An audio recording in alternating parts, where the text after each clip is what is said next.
guutuu si qaba lafa kanarratti mootummaan kee dhumaan qabu gooftaa koo si biratti haadharraa namaa hin nyaattu yoomuun baasta malee darbee tan jiraadha ergaan gooftaatti malee haadharraa namaa hin nyaattu yoomuun baasta malee darbee tan jiraadha ergaan gooftaatti malee darbee tan jiraadha ergaan gooftaa argadhi darbee tan jiraadha ergaan isaa manatti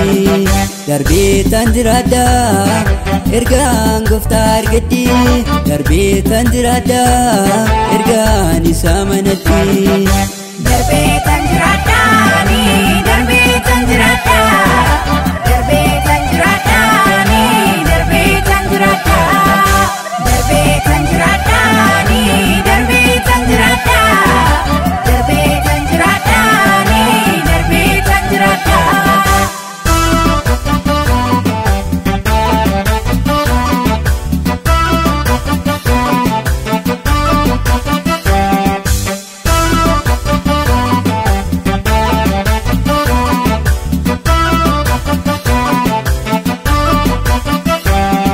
Mituu dhugaa kan ofirraa nama jaallatu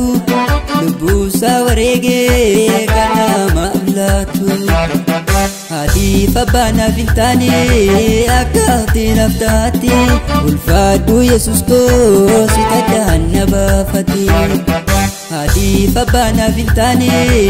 akka hafteen haftaatti ulfaadhu Yesuus koo si taddaan na baafate na jaallate si taddaan na baafate na jaallate si taddaan na baafate na jaallate si taddaan na baafate na jaallate si taddaan na baafate.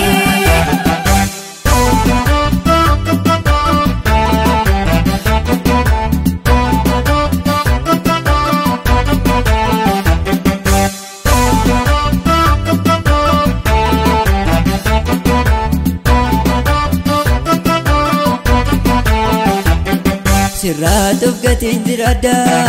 jireenya koo sirra kiiwadhi abdii namaa hin qabu asumaan ana manatti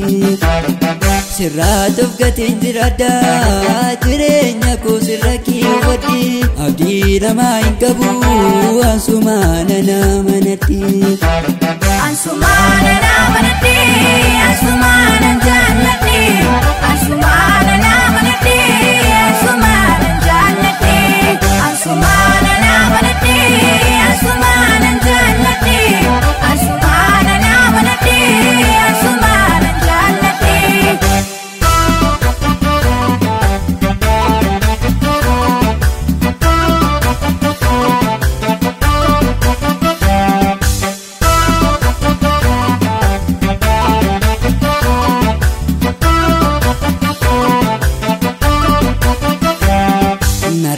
Jalasi gooftaa yaadoof dhiphina koo kaleessa goonee tan jiraadha maqaa waaqa koo galata dhiyeessa isaaf hin mala barbaamuu fi lilleeni na keessaa inni buu isaaf jajuu haaranii isaaf hin mala barbaamuu fi lilleeni na keessaa inni buu isaaf jajuu haaranii na keessaa inni buu isaaf jajuu haaranii na keessaa inni buu isaaf yeedaloonii na keessaa inni buu isaaf jajuu haaranii na keessaa inni buu isaaf ililleeni Arrayyoo ililleeni Arrayyoo ililleeni